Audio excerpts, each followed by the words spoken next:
Their obsession is to transform the rest of the world into carbon copies of themselves. And in order to further this process of transformation of mankind into carbon copies of themselves, they bring to the world something called globalization. That the whole world becomes connected. The whole world becomes interconnected.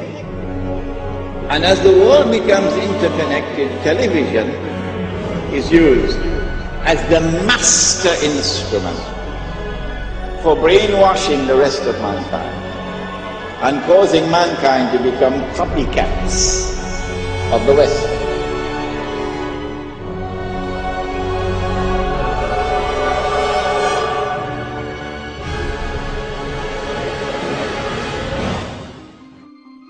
So in a sense, what we're seeing is using branding that is so enmeshed in our culture and in our lives as a way back into our own societies, a way to engage with globalization. Because if you pick up a shoe now, you have the story of globalization in your hand. You have leather that was maybe produced in Argentina, shipped to the Philippines, produced by a Korean subcontractor that went through a Hong Kong broker that was dealing with a company in Oregon. So you're looking at this thing, and if you can deconstruct it, if you can trace all the components through the global economy, and not only that, but find out how much that company that's selling you that shoe spent on advertising last year, and how much money they paid a superstar athlete to sponsor them, then you have the disparities of the global economy in miniature, the winners and the losers.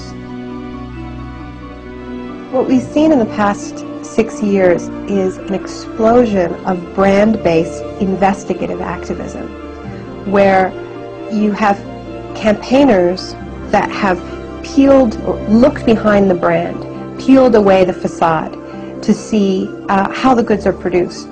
There are labor groups in the United States that have sponsored tours of Nike workers, of Gap workers, going to U.S. campuses, to community centers, to tell people how their products are produced. And of course, this is very uncomfortable for these companies, because even though they are the engines of globalization, they don't really believe in globalization, not this kind of globalization, right? I mean, their whole system depends on the world of production and the world of consumption staying safely apart, and there not being this connection at the grassroots where we learn the secrets behind our shiny, perfect, airbrushed global world.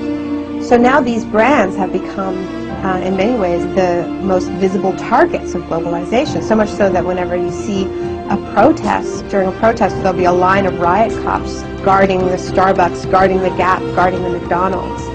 And this strikes me as tremendously symbolic, somehow, that they're guarding the facade, the entry point into the world of globalization. And what this activism is doing is it's putting them together. And it's going to the shiny facade of the brand outside the mall, outside the superstore, and saying, we know how your products are produced. That's what these campaigns do. They make globalization real. They say, it's about the food that you eat, it's about the clothes that you wear, it's about the toys you buy your kids.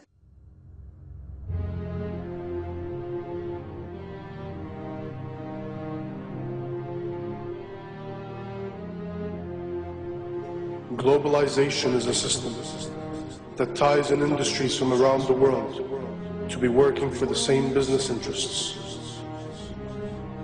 A machine, globally fulfilling the needs of the few, teaching you that humanity will perish without it.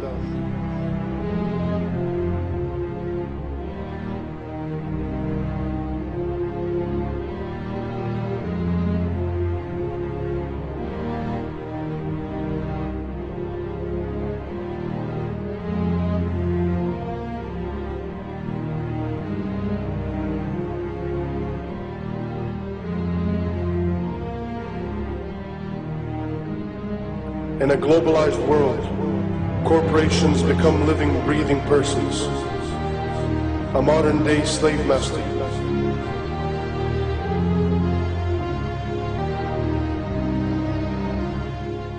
These are a special kind of persons which are designed by law to be concerned only for their stockholders.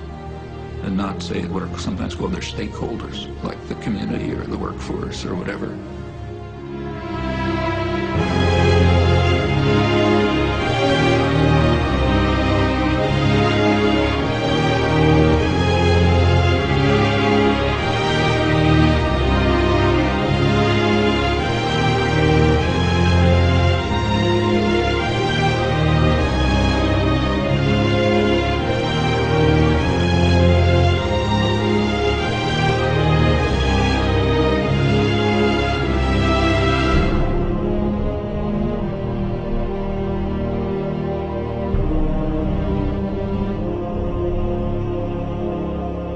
We are deceived into believing that without the system, we won't survive.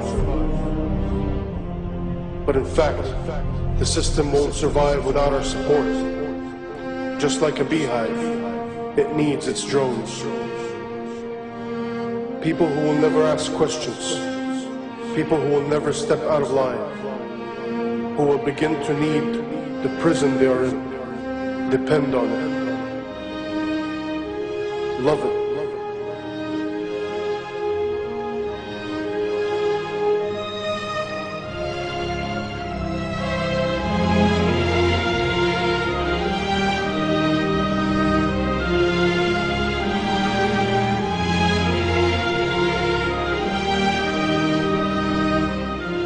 Have we lost our humanity?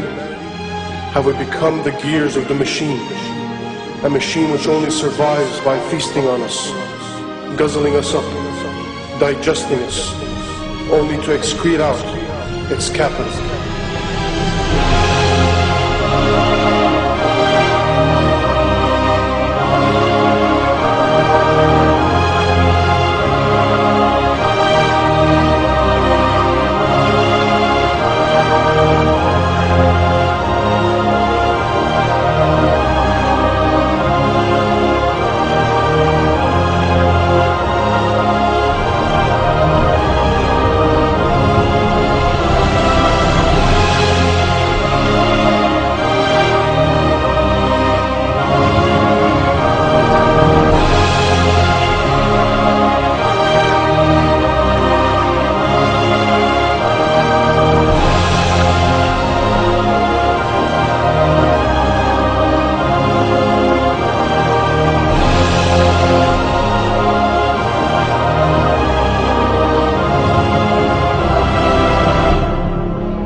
The mistake that a lot of people make when they think about corporations is they think, you know, corporations are like us.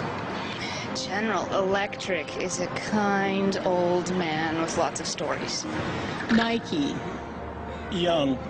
energetic. Microsoft. Aggressive. McDonald's, young, outgoing. Monsanto. Immaculately dressed. They think they have feelings, they have politics, they have belief systems. They really only have one thing, the bottom line. How to make as much money as they can in any given quarter. That's it. Of course they make a profit, and it's a good thing. That's the incentive that makes capitalism work, to give us more of the things that we need.